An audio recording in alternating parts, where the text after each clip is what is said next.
All oxidation states or charges. So oxidation states basically, for the most part in here, are just charges. Because that's when you look down here and it says oxidation state, oxidation number. Most of the time it's charge, but sometimes if we're dealing with nonmetals, bonded to nonmetals, it's not the case. And I don't think we really don't get into that in here. We do it in AP chemistry where we talk about oxidation states a lot more in there than we do in here. But we'll call them charges too. So we have this equation and we want to write charges for every single element on left and the right so that we can see what's going on. So magnesium is a 0, okay? Because it's by itself. We're not going to look at the 3's out in front and 2's and that type of thing. We're going to look at aluminum and find out it's a +3. Look at chlorine, it's a -1. And look at this aluminum, it's 0.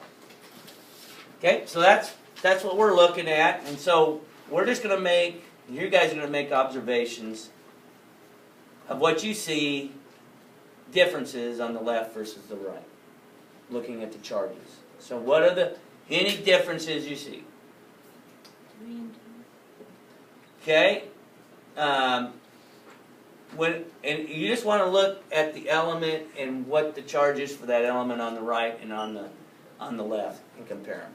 So how do they compare? Just tell me something that you see there where they're different or the same. Pretty obvious. So, I'm waiting on you. Magnesium on the right. left. Magnesium's a 0 here. And over here it's a +2. Product size +2. Okay? So that we've got something going on there. It changes to a +2. Do we have any other changes? The aluminum. Yep. We have aluminum that goes from a +3 to 0, and chlorine doesn't change. Okay? Now, chlorine in the future, we're going to talk about chlorine, and chlorine is what we call a spectator ion. And what a spectator ion is really not involved in the reaction. It's just kind of hanging out. It's there. It's kind of like what fans are supposed to be at the game. They're supposed to be observers and not get involved in the action. Okay? Supposed to. Oh. Yep. That doesn't happen. Okay, so they are called spectators. When you're at the game, people in the stands are called spectators. They're not involved in the action. Chlorine is not involved in the action because it doesn't change in its charge. The only ones involved in the action are those that change their charge.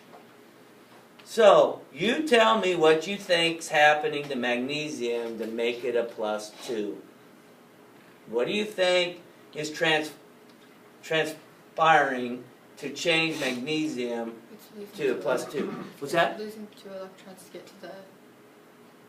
Okay, we know electrons are what charge? Negative. And so magnesium here has 12 protons and 12 electrons. Over here it doesn't have that. Now its protons can't change.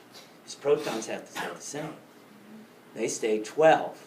But what happens, like she said, it loses 2 electrons to become 10 electrons and 12 protons.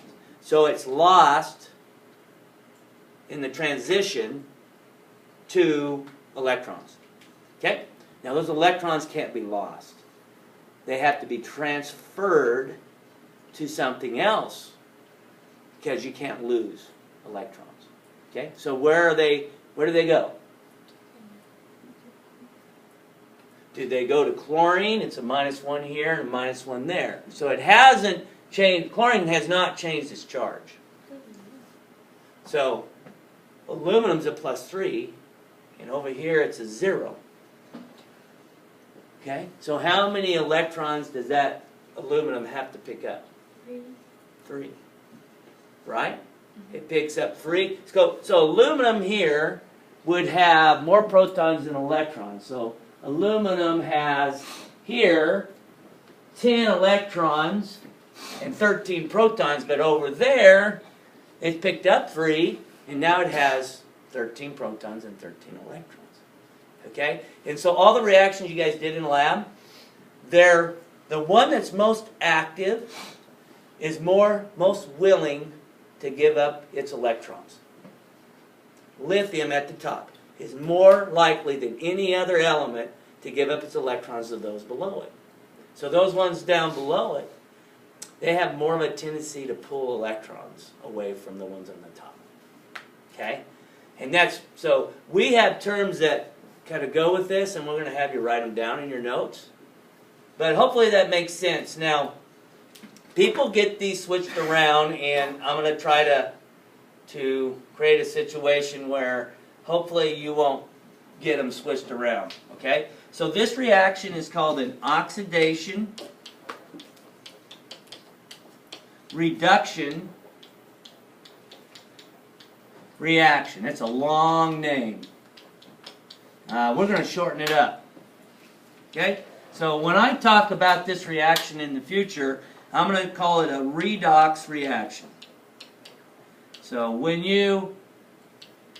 and Rx is reaction. So in the future, when I say this reaction, I'll say, is that a redox reaction?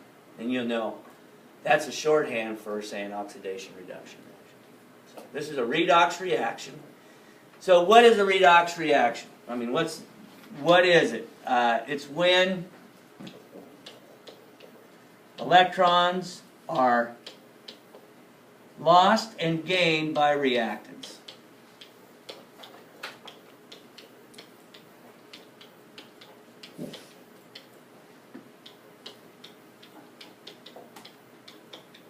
So, electrons are going to be moving. By the way, this is how your batteries work in your phones.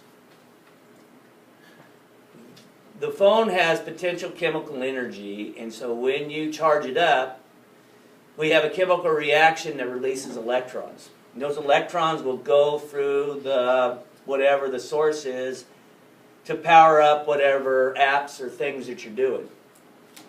Then over a period of time, it runs out of electrons or potential energy. So then what has to happen is you have to recharge it by putting electrons back in. And you do that by plugging it in, and we get electrons go back in. And what it does is it reverses the chemical reaction to where it now stores up those electrons again in chemical form. And then you can reuse it. But over a period of time, those batteries are not going to last forever. And they're trying to attempt to make batteries more efficient to where they last longer without you having to recharge them all the time. Like, if you go in the wintertime, some of your cars might not have started because your battery wasn't able to turn that engine over when it was cold. Okay? The batteries work the same way. They are always charging when the car's running because you have what's called a generator or alternator that's putting electrons back into the battery. So the battery can continue to function. But if you don't do that, then chemically it doesn't have that stored up. Okay? Now, there's two parts to an oxidation reaction, oxidation reduction. If you know, right there's your two parts. If something is oxidized, something reduced, we always have these two things happen. So we always have something oxidized and something always reduced in this reaction. Oxidized is when an atom loses electrons. Okay?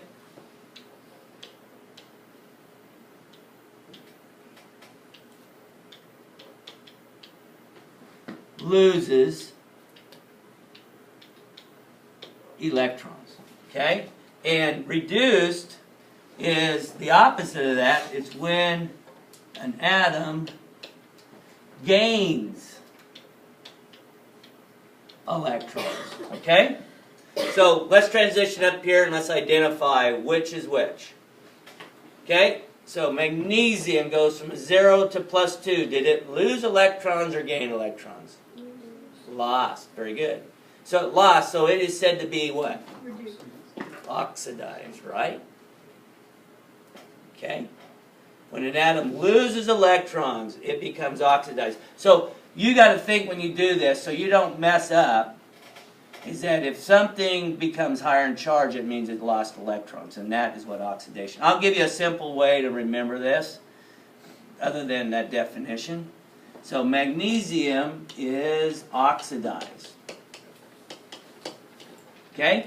Now, we also know aluminum, and I think the one that's reduced is easier to identify because reduce goes along with what's taking place. +3 to 0 is getting smaller, so it's reduced. Okay? So aluminum is reduced because it's gaining electrons. Okay? Some people think gaining means it gets a higher value. So a lot of people would, some people that do this and mess up, they go 0 to +2, oh, that's gaining. But you got to define what is it gaining.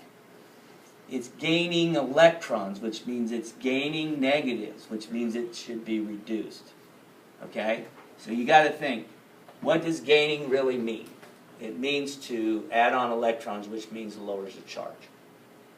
Okay, on that. So I'm going to go ahead and give you a little way to remember that. And it's an acronym called oilrig. You guys know what an oil rig is, right? You've heard of an oil rig. Like pumps oil out, tower, and it's pumping it out. So this, if you remember this, then you can kind of differentiate between, because people get oxidation reduction mixed up quite a bit. So O means what, you think? Oxidation. I means is, and L is what? Losing what? Electrons. Okay? And rig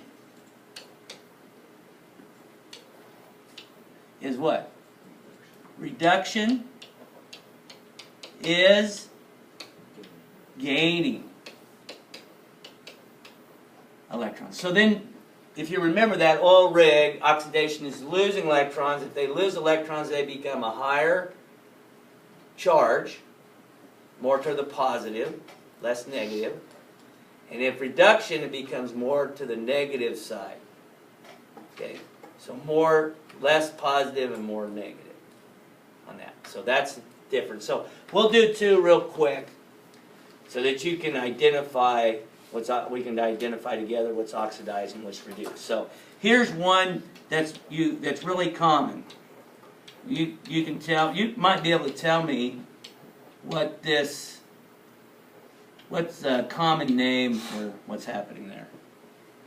Iron plus oxygen makes Fe2O3. What do you think? Rusting. Something that rusts means, a lot of times you have it referred to as oxidized.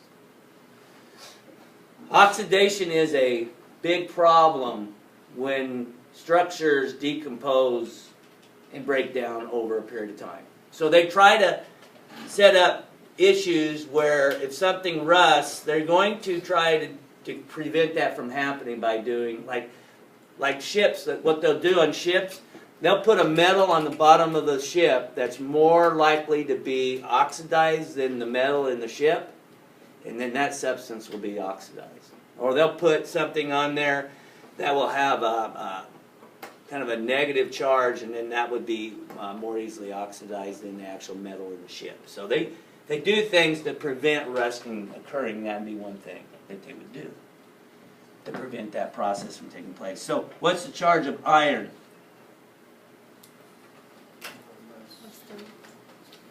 Zero, right? By itself. Oxygen? Zero. This iron, I'll tell you what it is. It's a +3. You guys can figure it out, though. And that's a -2. All right. So the question is, what's oxidized?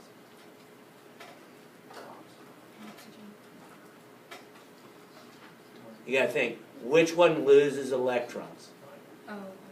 Iron. Oxidation is losing electrons. I always think that. If it loses electrons, it becomes more positive. So what I like to do, you guys can do this if you want. You can list it out, or I just kind of combine them, and I say from there to there, that is going to be oxidized. But you could write out to the side, like I did before, oxidized. And then this one here, what's happening to oxygen? Reduced. I think reduced is easier. If you have trouble with oxidized, reduced is easier, I think, because you can actually see it lowers in charge. It's reducing. This reducing really describes what's happening with the charge. Oxidized, you don't really know that one as well. Okay. So I'll do one more. Here, this one's looks a little different than the one we just had. And it would look like this.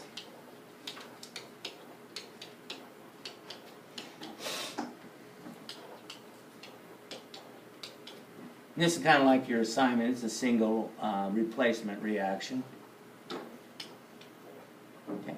And I'll write the charges. You guys can get that so that you guys know how to do that. So we'll do that real quick. Okay, so I'm going to look at the ones that changes. Which ones change? Cl. And fluorine. Which one do you think is easier to identify? Reduced. I think reduced is easier. So which one's reduced? Fluorine. If you get that one, then you don't even have to think about the next one, because the other one has to be oxidized. But, okay, let's look at chlorine, because that one kind of looks like it goes from -to 1. How can it go 0? It has to get rid of an electron, right? It has to get rid of this. So, oxidation is losing electrons. So, -1 to 0, it loses that electron, becomes 0 charge. So that's oxidized. Alright, and we'll just give you opportunities to practice. In your book, we're going to give you 8, and you're just going to do the same thing. Write the charges, tell which one oxidized, which one reduced. Some students got done with this in the prior classes so that they didn't have homework over the weekend, which is kind of nice. Not have to worry about that. They are on page 242. And what we'll have you do is 27 and 28. 27 you have answers for. 28 you don't. You can do this in your notes. If you don't want to tear it out, because this will be a completion when I'll just come around and look at it. So 27, it just says, in each of the following reactions, identify the reactant that is oxidized and the reactant that's reduced. So you can do it this way, and I can follow it, or you can write out to the side if you want to, F2 reduced, and then Cl2 oxidized. However you want to do it, it's fine by me. Okay? And so you got 8 there to do, and once you have those done, next week, I would say Friday, we'll have a test. We got a lab to do Monday. We'll look at the results on the lab Monday. Okay? Then on Tuesday, we'll do a little bit of work with what the lab's about for Wednesday. Wednesday, get a review. Go over it on Thursday, and Friday have a test. If we're off sometime next week, miss a day, then we won't have it on Friday, because then that's pushing it too much. Okay, so then we'll have it probably Tuesday the next week, if there's a day that we miss. All right, so go ahead and work on that.